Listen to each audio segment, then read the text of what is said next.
salutations, everyone. Hello. This is NXT Talk, the show where we talk, well, NXT, believe it or not. We are your hosts. I am Boris, and I'm joined by Matthew. Bonjour. How's everybody doing? I want to thank Jason Agnew for the opportunity, and excited to talk NXT. That's right. On this show, we're going to be talking all things NXT. We're going to be talking wrestling. We're going to be talking NXT specifically. It's going to be a great time.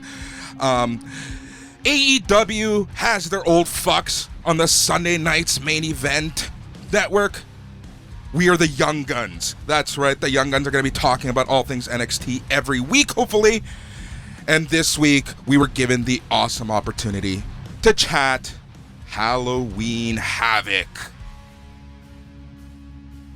I think, personally, this was the first time in a long time, having watched AEW and NXT, that I can safely say NXT was better. Holy, wow, look at that. And I think what a show it was, to say the least. So we're going to be running through all of that. We're going to be introducing ourselves, obviously. We're going to have some good chat. And one of the discussions we're going to have a quick discussion on ratings and why people need to, be a little more tranquilo when it comes to the ratings. We're also going to be talking about an obvious omission in Survivor Series. That's right, no NXT in Survivor Series, so later on in the show, we're going to kind of give our thoughts, and I'm going to say why it's actually a good and smart decision. Who would have thought WWE making a good and smart decision for once? Hot takes coming at you on Talk NXT.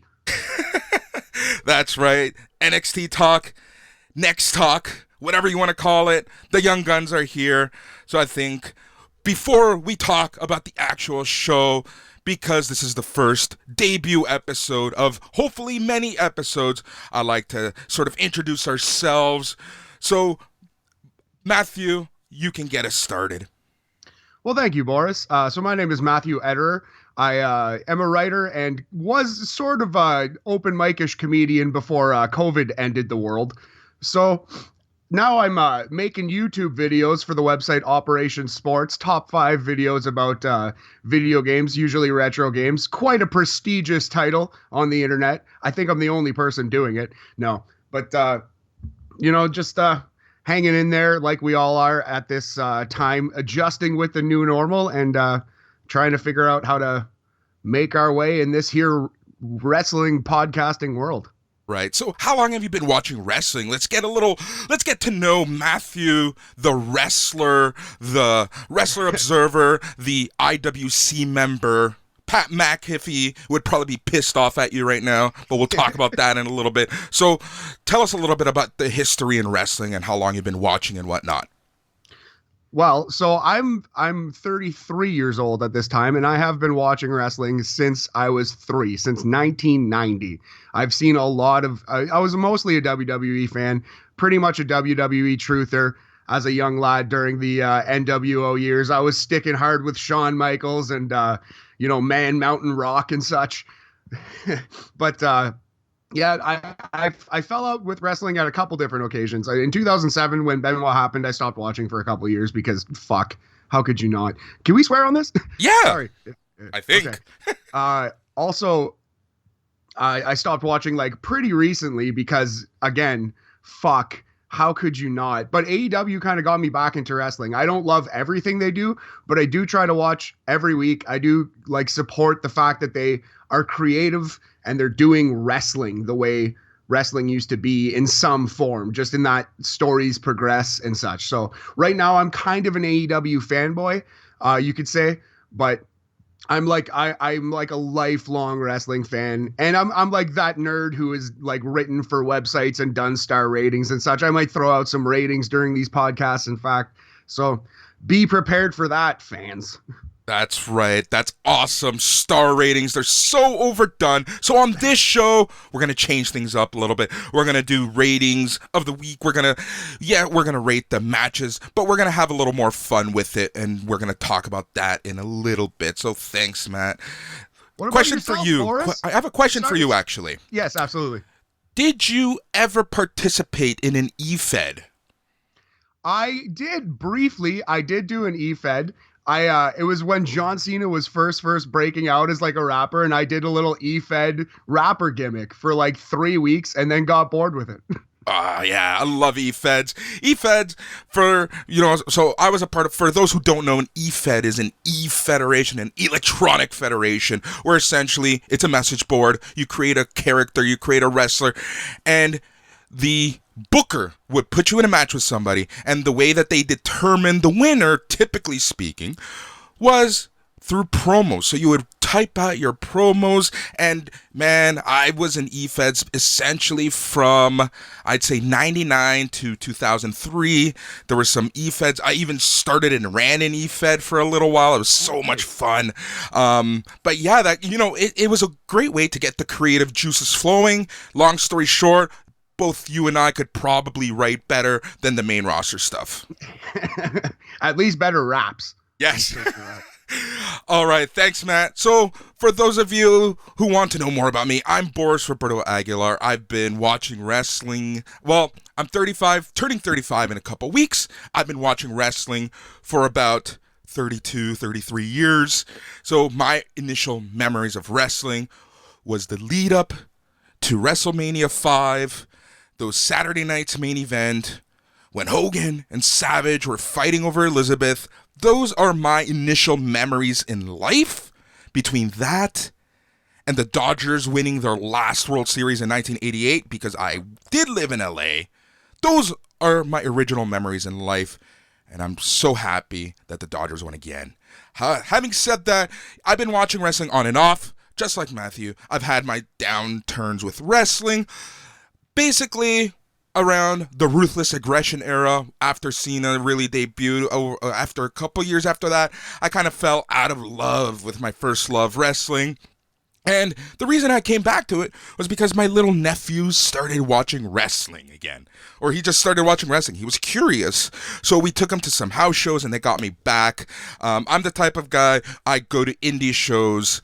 If wrestling is on, I will watch it. When I was growing up, my family would watch AAA and whatever was on TLN, or we would get whatever the Mexican channels and Univision just to watch wrestling. So wrestling has been a huge part of my life. I also do a lot of podcasting on the side. I have a show called the It's Canon Podcast. You should check it out. Shameless plug. But yeah, that's essentially me. I just love talking wrestling. I love talking to people, and the essence, the aura, the mantra of this show is essentially, yes, we're going to be reviewing NXT every week. Yes, we're going to be giving you some hot takes, but I also want to just chat wrestling with a good friend, Matt. And I want it to kind of be like the good old days where you can talk about wrestling and not get into fights. So, internet wrestling community, we will not fight too much on this show. And I'm probably going to backtrack very quick as we talk about this show. Oh man, remember indie wrestling? Oh, remember human interaction in a crowd of people? Matt, you and I live in the same house. We haven't seen each other in weeks. It's funny. A lot of that is because you're never in the apartment. You're never in the basement. Every time I ask, "Yo, Boris, what's going on?" "Oh, I'm at this, I'm at that." But yeah, I do things. You're a busy fellow, sir. I am a busy guy. I'm more of a homebody, straight to work and back here for wrestling and YouTube. Awesome, love it. All right, WWE NXT Halloween Havoc live from the Capitol Wrestling Center in Winter Park, Florida. Matt, in the lead up to this show, were you excited? What were your expectations going into the show? I gotta say, I was excited. I didn't have high expectations, if that makes sense. I was excited to see the set. I was excited to see what they were going to do with the concept, but I didn't necessarily think they were going to pull it off. I did not have any hopes at all for Cameron Grimes versus Dexter Lumis. We'll get to that later, but I was pleasantly surprised. I thought they did a great job with everything, and I think every match met or exceeded expectations. We'll get into it. There's a couple things obviously I didn't like, but this show was a great success and it blew away, I would say, my expectations. It blew away his expectations. That's awesome. So for me, I was really looking forward to this show. It was a show that, it had that pay-per-view feeling, even in the lead-up. Since they announced it at the last NXT TakeOver a few weeks ago, it had this pay-per-view feeling, and for once, I was not disappointed. WWE actually delivered that big match feel, and I gotta say, it honestly, I would have paid money to watch this show on the WWE Network. With a VPN because we're Canadian. Yes, with VPN. We'll leave it at that. All right, so we're gonna kick things off as we start reviewing Halloween Havoc. So this is the way we're gonna be reviewing. We're not gonna give you a blow-by-blow, commentary of exactly what happened. We're gonna go through highlights. We're gonna talk. We're gonna give you our thoughts, and then we're gonna give you the match rating. So Matt, this week I was thinking about it. This is what we're gonna do. Stars overrated. We're gonna do Shotzi howls. How many Shotzi howls did you like this match? I love it. So let's just briefly go with the start of the show. We see Shotzi just a howling, sparks flying out of an electric chair, and Damian Priest gets a sweet guitar solo, Van Halen inspired, not close to Eddie Van Halen. And he comes down to the ring. Then Johnny Gargano comes down to the ring and quite evilly stabs the inflatable pumpkin to death.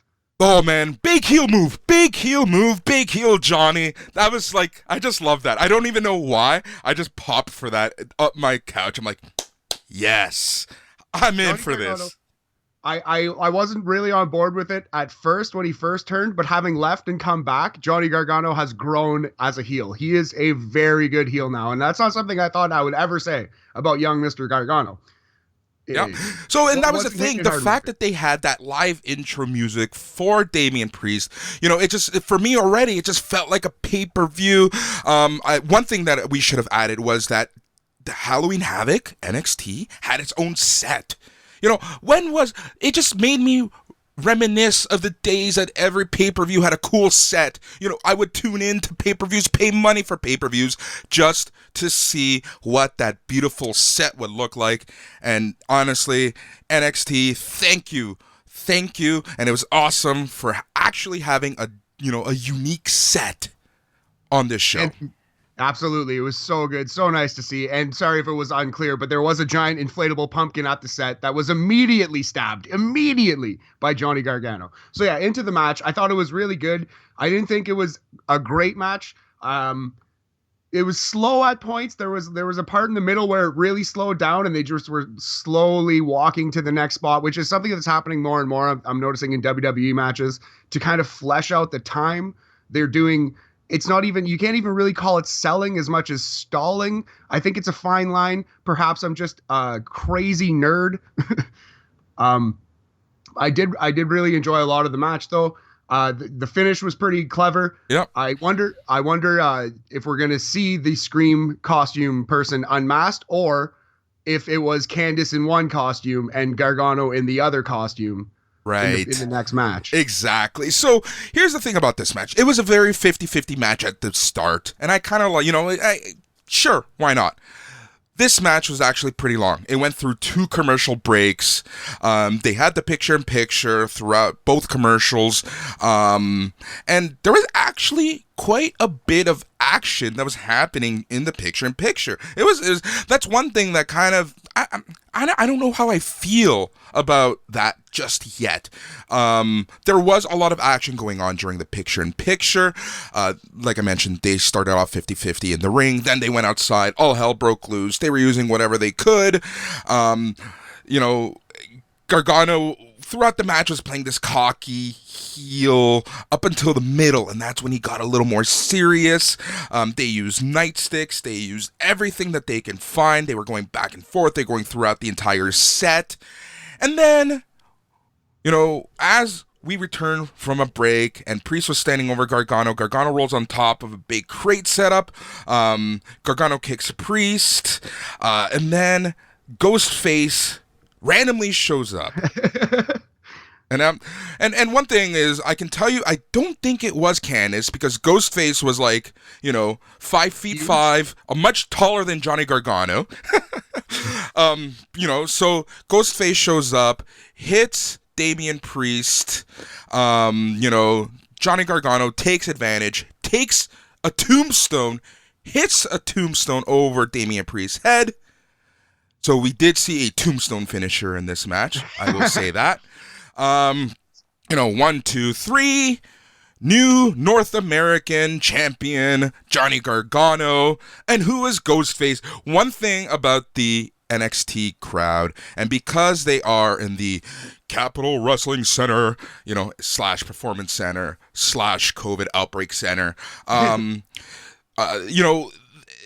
you can hear a lot of the crowd. You can hear individual comments. And my favorite comment was as Ghostface was slowly disappearing off to the distance, off to stage left, all you heard was, reveal yourself, unmask yourself. It was funny. I found that really funny. But so Gargano gets the win. New North American champion. Matt, overall, how did you feel about this match?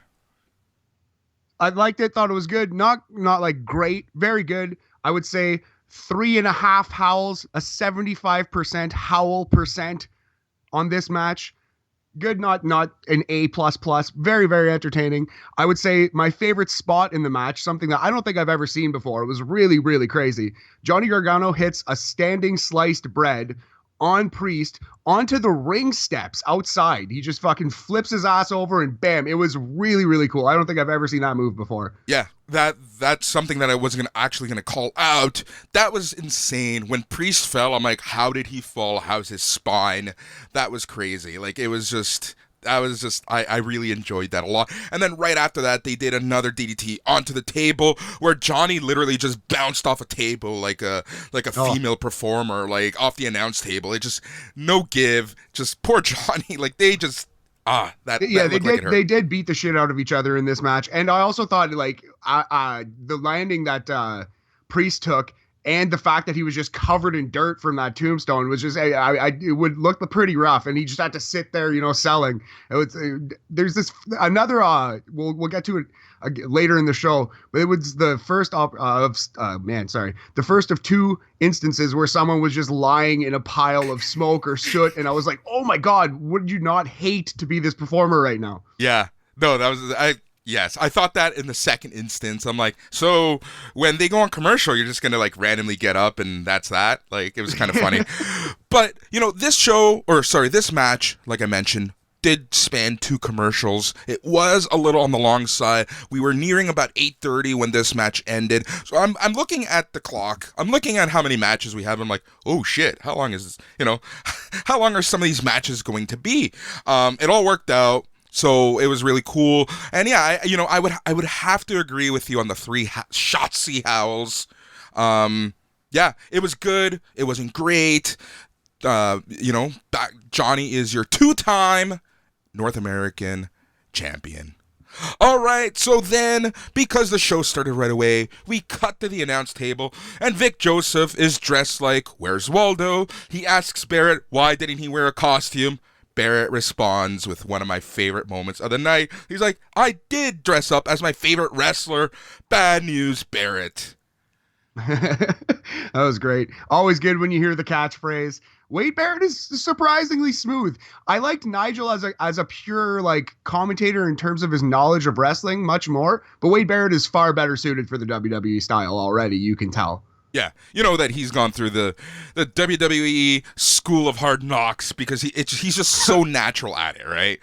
All right, Absolutely. Then we see Pat McAfee in the back, and he's heading down to the ring with his new buddies. And then we jump into commercial. We see an NXT profile on Finn Balor, a.k.a. a bunch of him just posing in celebration, and you see the abs, the Balor abs. All right, then back to the show. We cut backstage with Cameron Grimes and William Regal.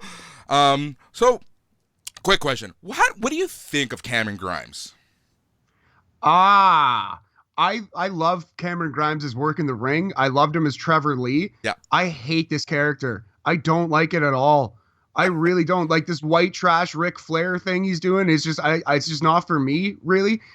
I just find he's I don't know if he thinks is the right way to put it. He's pushed as though he's hilarious, and I don't find him funny at all. And it's just it doesn't land with me.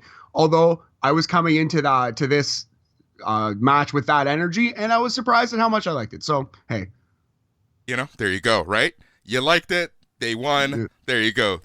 How do you feel about young Cameron Grimes?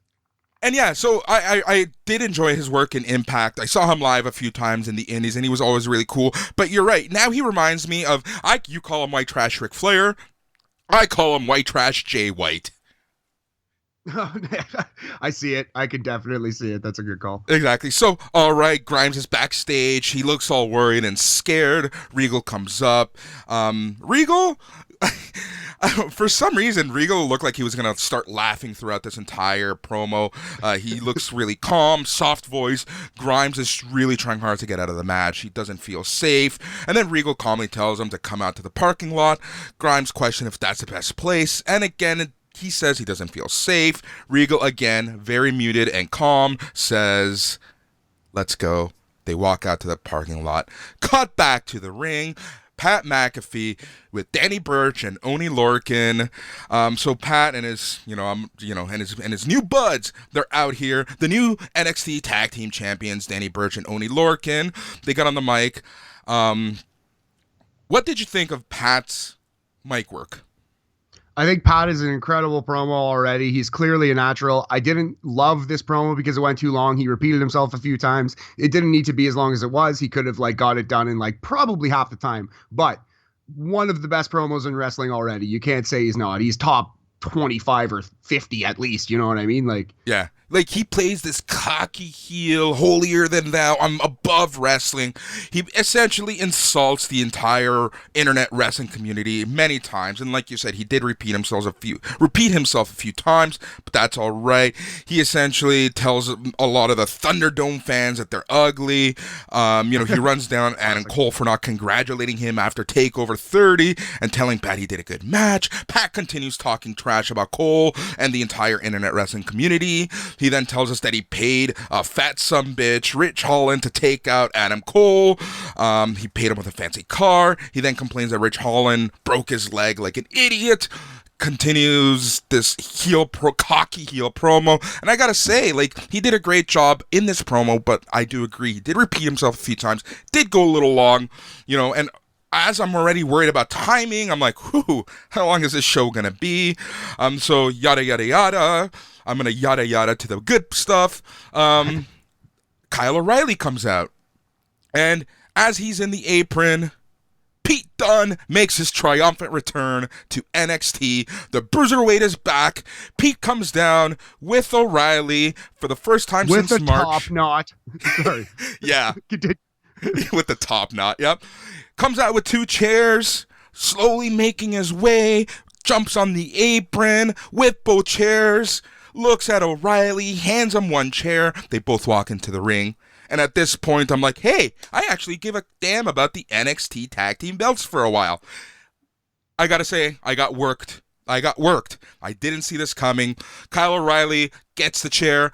He's ready. He's ready for battle. And Pete Dunne hits Kyle O'Reilly in the back with a chair and joins and aligns himself with Pete McAfee. Pete McAfee. I think that was a Freudian slip. I love it though. I think it's Freudian as well. But So this was a really cool little turn. Pete Dunne looked great here, both physically, he looked like a badass in a way that he usually to me kind of looks like a little troll, man. I haven't really been intimidated by the presence of Pete Dunne ever one time in my life, but he looked like a wrestler here. He looked like a tough heel.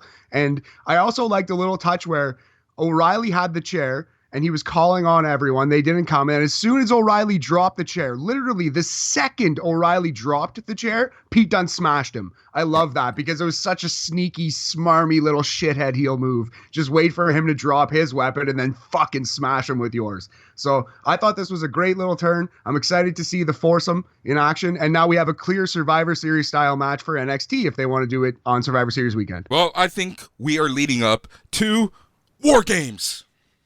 War games, Yep, that's what I think this is leading up to. We're going to talk about that in a little bit as we talk about the fact that NXT hasn't been invited to Survivor Series. But I think this is kind of where they're going with it. I think this is going to be the War Games match.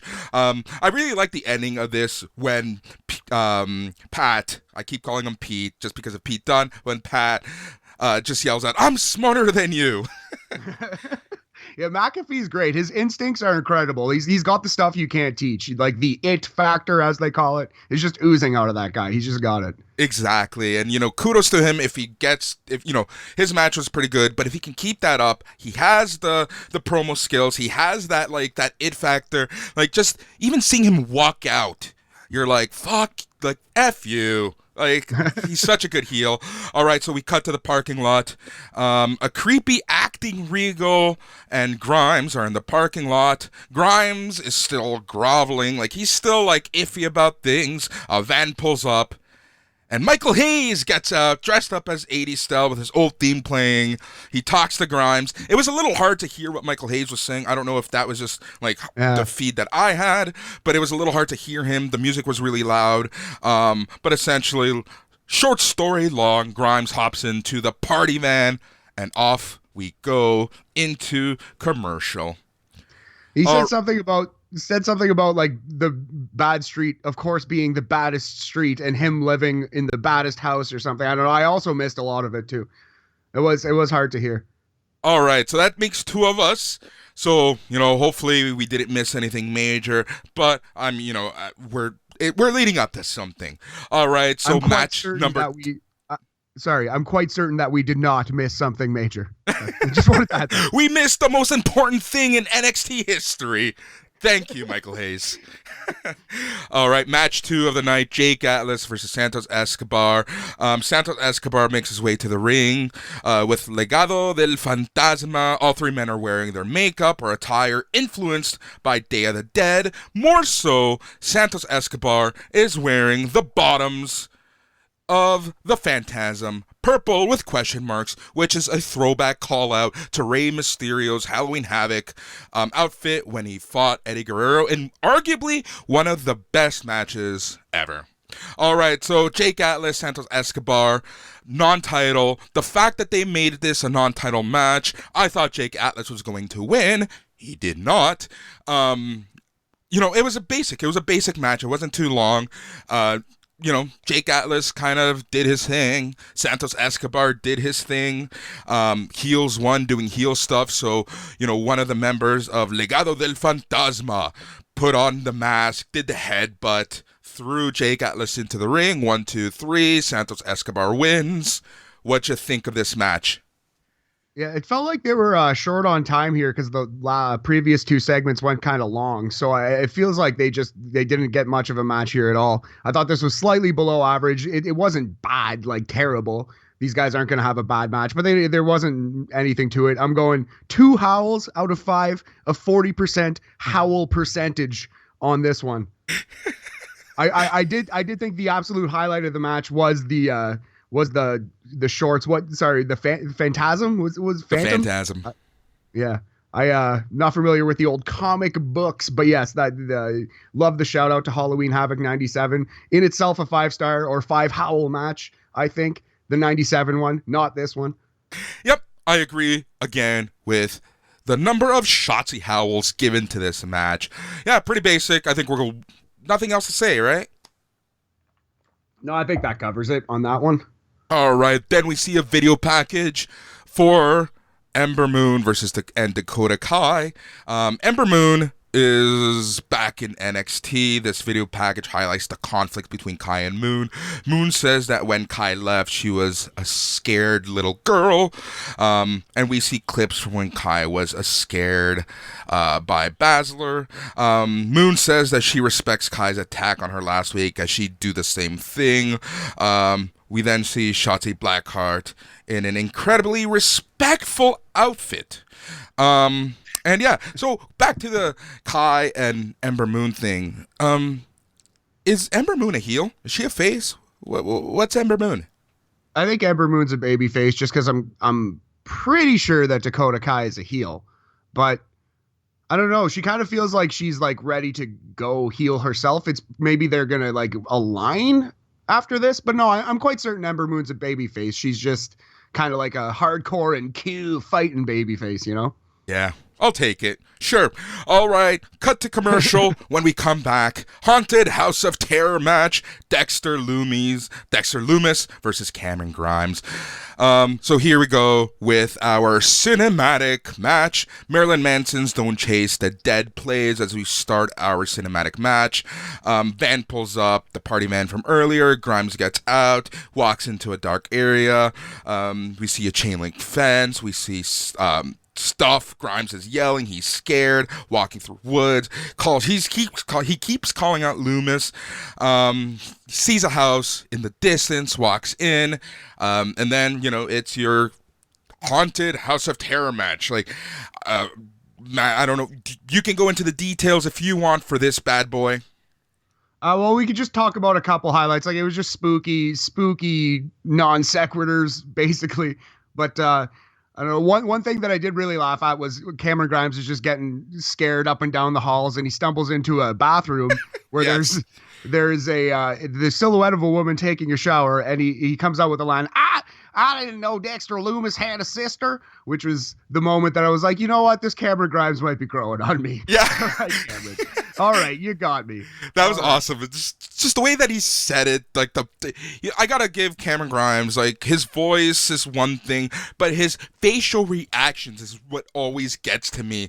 The way that he even just moves his body throughout this quote unquote match. I really enjoyed this this overall cinematic thing, and I was you know what? I'm gonna take a step back. I did not really enjoy this too much, but the overall I did. So this part was like, it is what it was. It kind of it wasn't as bad as the Bray Wyatt, Randy Orton stuff from God knows when. But I don't know. It just felt so topical. Oh, here's some scary shit happening. Here's whatever. And then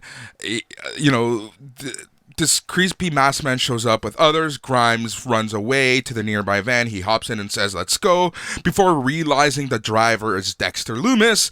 Grimes climbs out. Marilyn Manson's music plays again. Grimes runs off into the darkness, and then we're told to be continued. ? At this point, I'm like, here we go. This part, like I said, overall, I liked it now. But as I was watching this live, I was indifferent to it. I think that's the best way to say it. So we're going to save our Shotzi howls for later on in the show. All right, so then we see the match build up for Gonzalez versus Ripley. Beth Phoenix and Vic Joseph are talking about the rivalry between the two women. Both women are complimented as being the two of the best in NXT. Rhea Ripley comes out to the ring, and we go to commercial break. All right, match Número 3. Rhea Ripley versus Raquel Gonzalez. All right. Matt, you can take this one also. Right on. So I enjoyed this match too. This was the rare big, like, the mean girl match. Yes. The power versus power in the women's division. You never see this match like type ever. So it was really unique just in its layout. I can't think of 2 or 3 other matches that I've seen that were exactly like this one. It wasn't the tightest technical match. There were some awesome spots. Particularly, there was a moment where Raquel Gonzalez power bombs Ripley into the fence, into like the barricade, yes, and then throws her down on the ground. And the landing on the ground looked far worse than the one on the fence. That was a gross spot. And these girls beat the crap out of each other. It was a really good little match. Maybe it was because of my low expectations, but I actually enjoyed this as much as the opener, personally. I did too. In my notes, I have a little star, which means I liked it. It means I should really hype this up. The commentators were actually really good. They were building them up, putting over Beth Phoenix as well, saying, how muscular, how strong, how, just athletic these two women are. And boy, oh boy, it was a great 50-50 match. In the beginning, Raquel Gonzalez really did impress me. This is by far her best NXT match that I've seen. Rhea Ripley continues to impress me. And Rhea Ripley took an ass kicking throughout this match. It was like she took some nasty bumps. They were like just hard knocking each other. It was really cool to see because, like you mentioned, it's very rare that we see a match like this. So essentially, at the end, Raquel tries to suplex Ripley. Ripley counters by lifting Gonzalez up and hitting the Riptide. Ripley covers for the win. I really, really enjoyed this match a lot. I don't want to repeat myself too much, but it's very rare that we get to see a match like this. It was entertaining. It was two big women. Commentators were on point. Everything about this match put both competitors over, and even with a loss, Raquel Gonzalez right now is in a great position, and I can't wait to see what comes next. Matt, how many Shotzi Owls for this match? 100% agree with that. Yeah, that's what you want out of every wrestling match, ideally, but it doesn't always happen. But both performers came out of it better than they went in, so you can't really complain. Perhaps it was low expectations, but I enjoyed it, like I said, just as much as the opener. I'm going 3.5 howls, a 75% howlage percentage. Wait, is that 70? Math was off. 70% howlage percentage. I agree. It was great. I really enjoyed this. And like I said, I'm actually super excited. Ripley gets the win. Ripley goes over, but Gonzalez looks just as strong with the loss. All right, after the match, all three of the commentators are praising Rhea Ripley and Raquel Gonzalez. So, even after the match, they're still putting them over. It was very good. It was very great. Yeah. If you did not watch this match, if you haven't seen this show, number one, why are you listening? Number two, do yourself a favor, go and watch this match. All right, we see Cameron Grimes running outside in Florida, trying to run back to the Capitol Wrestling Center as we go into commercial. As we come back, we get a fast promo for NXT UK, which will have Walter defend the NXT UK title against the only person to pin him this year. I'm not a huge WWE UK guy or NXT UK guy. I had no idea what was going on in that brand at all. I'm gonna watch that match. Yeah. That little promo hooked me. I love Walter's work, and this Dragunov, I haven't seen much from him, but I'm a big fan. I'll definitely check that match out as soon as I can. Yeah, man. All right, so we then have one of the funniest promos I've seen in a long time, one of the funniest backstage skits, whatever you want to call it. Drake Maverick is dressed up like Hollywood Hogan. He calls the interviewer Mean Gene. He tries to cut a Hogan-esque promo before being startled by Killian Dane wearing the famous glitter Stormtrooper mask. Dude, I was howling when we saw this. The Shockmaster tease. Yep. There was also the shout out to the Giant, aka the Big Show, and the Yeti. Yes. As they humped Drake Maverick, reminiscent of Halloween Havoc, I believe 1995.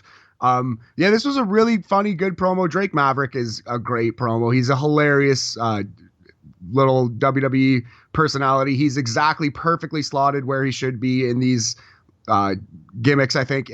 And I really like this team he's got with Killian Dane, because it's pulling some personality out of Killian Dane, and I always thought he was a really good wrestler, very underrated, but just couldn't quite find his niche, Dane. So this is a really good pairing. I love this idea, love this team. 5-star promo. Well, not 5-star, but 4.5 howl promo. Yeah, no, my favorite thing here was the fact that when Drake Maverick put on the Shockmaster helmet, the Stormtrooper helmet, he does the fall, and then Killian Dane just looks at him, and he's like, he fell on his arse, which is exactly what Davey Boy said when that actually happened. I just had a great laugh here. It's so good. It's just like, you know what? I just love these throwbacks to history. It's like kind of like, both you and I have been watching wrestling a really long time, and anytime that they do something like this, I'm like, thank you for acknowledging us folks who have stood by you and your crap for 30 years and giving us this. Like, thank you. It was really cool. Yeah, absolutely. When they do it correctly, sometimes they can over rely on nostalgia, but when they do it correctly, it's small little dose like that. It's a lot of fun. How could it not be? All right. Haunted House of Terror match. Dexter Lumis, Cameron Grimes, Part 2. So Cameron Grimes is running around backstage. He lays down to catch his breath. Grimes realizes that he's now in the graveyard set, and he begins to freak out. Zombies are climbing from the graves. One does the Sister Abigail style backwards pose. Grimes freaks out. More zombies comes out. He's being forced into the ring. As he's backing up into the ring, Loomis appears behind him.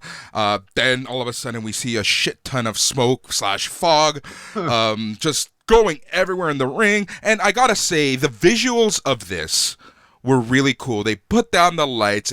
They got some green and purple colors into the ring. It looked really, really cool. 100%. You mentioned the smoke. This is the second instance where I was just like, oh, I would hate to be this performer. Cut to the finish. Obviously, Cameron Grimes does not win the match that he was running scared for his life the entire time. So Dexter Loomis chokes him out with the head and arm choke, whatever he calls it. And poor Trevor Lee, poor Cameron Grimes just has to sit there in this crazy smoke, just breathing it in. It's just like, I don't know how long he had to sell there, but it was just like, roll out of the ring. Someone get this man on the floor. It was crazy. I felt very bad for him. Yeah. There wasn't much to this. I think the big high spot there was when one of the zombie performers was climbing on Loomis. Loomis kind of picks her up over his head, throws her the zombie onto Grimes. There wasn't much of a match. It was more of like, whatever, let's just put Dexter Loomis over. I guess Loomis isn't scared of zombies. Much to the confusion of everybody. He then slowly exits the ring, walks up the ramp. He gives the camera this look, and I just love this visual of, you see Dexter Loomis on the right side of your screen, you see the ring in the center, you see the awesome set and the lights on the left, and then everything but Loomis kind of, goes dark, and then it says, the end. Yeah, it was great. Classic horror movie presentation. And yeah, there wasn't a lot to the match, obviously. It wasn't a great wrestling match, but it was satisfying as a full presentation. I was fixing to hate it. I think there are some clear inconsistencies with Dexter Loomis's character. Why can he summon zombies, for example? But that's neither here nor there. I think, I'm fixing to hate it. Actually liked it. I would go probably 3 howls out of 5. 3 Shotzi howls. All right. I'll accept it. 60% howl percentage. I'll accept it. Like I said, I was not a huge fan of the first half. The second half, I liked a lot more, which overall, upon reflection, I did like this overall. I'm over the cinematic matches. That's really what it comes down to for me. Cinematic matches should be something special. I understand that, in the time of COVID, things have to change. You have to be creative. But I think both companies have been reaching to... All 3 companies, if you include Impact, have been reaching to the cinematic matches more and more, and it's not as special as it used to be. 100% agree. Although, to their credit, they did do something different with this. We have seen spooky style matches before, but this felt unique and different. And Cameron Grimes himself did a really good job. Dexter Loomis doesn't really have to do much. He just has to use his slightly Stone Cold Steve Austin-ish eyes to stare with, and that's pretty much it. But yeah, Cameron Grimes did a good job. I think he held this together, and it was good. It was unique. All right, we get a video package, Candice LeRae, Io Shirai. We get a Tommaso Ciampa promo where basically he says that NXT has changed. People, line up, they want to be next, but they don't earn their spot. I kind of love the fact that Ciampa touched on the whole glass ceiling, brass ring. He's like, F that, you have to earn your spot. I really enjoyed that, because how many times have we heard, we haven't been given the opportunity promos, and then here's Ciampa saying, earn it, Especially now, that's become a little overdone. We don't have to have the Velveteen Dream conversation on this edition because, it just time-wise. But I just wish this promo was being cut on literally anybody else on the roster, because I have 0% desire to see Ciampa versus Dream. We've already seen it. I don't want to see it again. I don't need to see it again. Good promo, but because I have zero desire to see what's next, kind of hated it. you know? Exactly. All right. And then a promo cuts. Next week on NXT, Dakota Kai will take on Ember Moon, and Tommaso Ciampa will fight the Velveteen Dream. All right. Main event time. NXT Women's Championship. Spin the wheel. Make the deal match. Io Shirai versus Candice LeRae. Candice LeRae makes her way down to the ring first. Announcers are hyping her up. And then new music airs for Io Shirai, or at least temporary live music, because Poppy does a live, I guess, show-ish thing. Sure, as Io Shirai comes out. Before you go any further, I really hope this is temporary, because Io Shirai's theme is one of the best going. The crazy dubstep Kanye West 808s madness that is her theme is one of my favorites, and I hope they or haven't or don't change it. Here's the thing. Io Shirai's theme is not a CFO theme. It's by whomever the new composer is, so hopefully they don't have to change it. All right, so we cut to Shotzi once again. Spin the wheel, make the deal.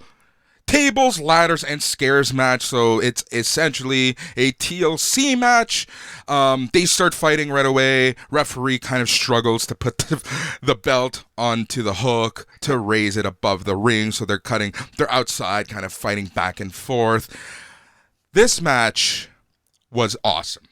Like, I cannot praise this match enough. Both women worked their asses off. Both women took a beating. And here's the thing, for those of you who don't know, Candice LeRae, used to specialize in hardcore matches. There's that infamous picture of her just like drenched in blood. She knows hardcore, and we got to see that side of Candice LeRae, and I'm so happy that we continue to get to see that side of Candice LeRae. This match was like just brutal. It was probably one of the better TLC matches I've seen in a very long time. Matt, absolutely. Like, what were your thoughts as you're watching this? Well, definitely, like you mentioned, like Candice LeRae has a history of having these crazy matches in the indies. So I definitely thought like, oh man, she might take some crazy bumps here, and she did not disappoint. One thing that she's done in her past, and she did again here, is take a suplex on an open chair, and it is always grotesque. It's such a bad landing. Yeah. And that was one that stuck out to me. It just we there's no point in really going down each and every spot, because like they were all crazy. There was a lot. There's a lot of spots, and I it's funny because I did note down that when she landed on Candice landed on the chair, it just looked nasty. Like I cringed. I cringed a lot in this match, actually. All right, so Io moves back, runs forward, attempting a 619. Candice blocks it. LeRae grabs Shirai, runs on the apron, grabs Shirai, hits a spinning neckbreaker to the outside through two tables. That was pretty nasty. Awesome spot. So then Scream costume comes back to ringside. Perhaps a new Scream costume. Scream costume person drags young Candice up the ladder to retrieve the title belt, but who should come to save the sanctity of the show but the host herself, Shotzi Blackheart. Yep, she hits the ring, takes out Ghostface. Candice slowly gets to the top, but takes way too much time. LeRae finally begins to reach for the goal. Shirai rushes up another ladder she set up. Both women struggle. LeRae shoves off Io. Candice gets her fingers on the gold, but Shirai comes back up again. She gets back up again. Shirai shoves the ladder that Candice is on and sends LeRae flying out the ring through the announcer table. And Shirai looks shocked. She stares down at her former friend, climbs up the ladder, grabs the belt. Shirai poses on top.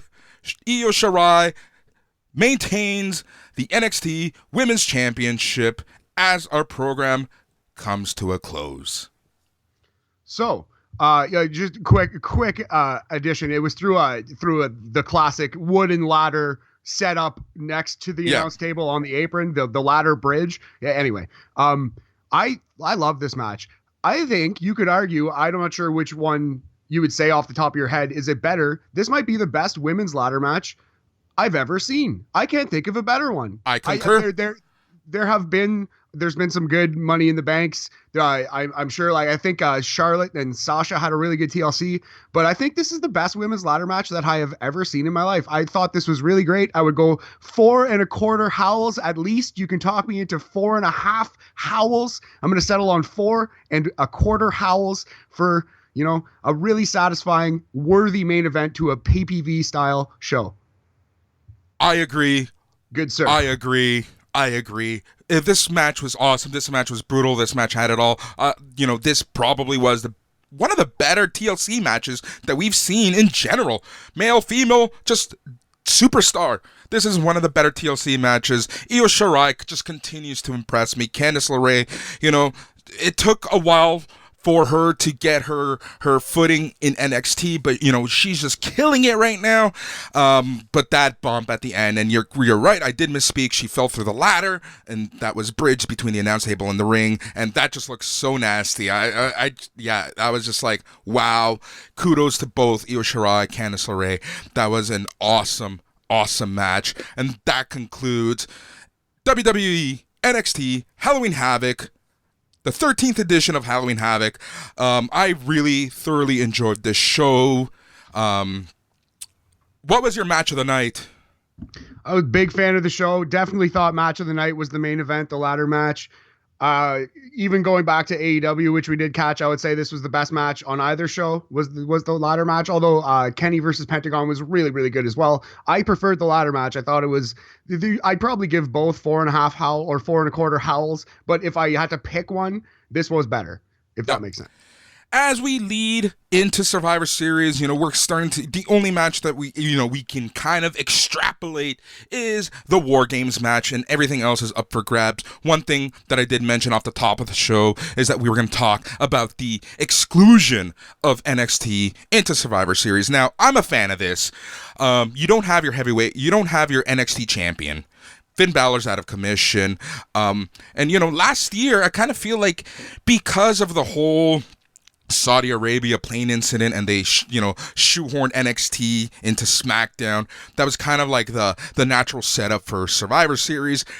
Because Finn Balor is not available, because last year was quote unquote special, because the night before Survivor Series we're gonna probably have TakeOver, it just makes more sense to keep them separate this year.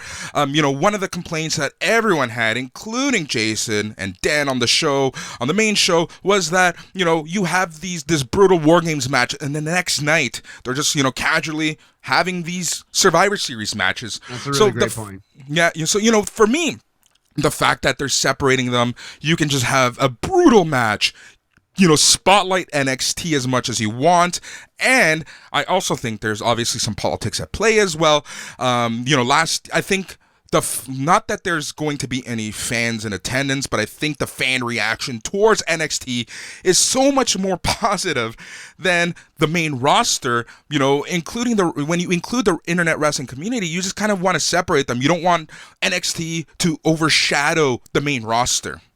No, absolutely. So to me, and perhaps I'm wrong on this, but I feel like this is kind of a subtle hint that NXT is less the third brand now and more a little bit developmental again. You know what I mean? Because they're not, and that's awesome. That is welcome. And I think they need to transition back into like what got them popular, which is giving the young wrestlers that they have on their roster a chance to shine and grow. And then once Vince McMahon sees something in them, call them up and push them for a week and a half.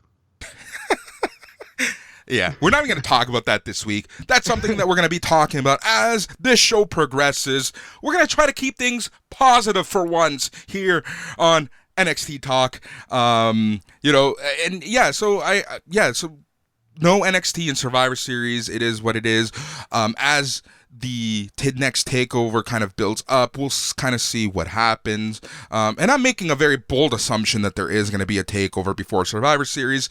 They're kind of on their own schedule at times now, so it is what it is. We'll see what happens. We'll see the programs.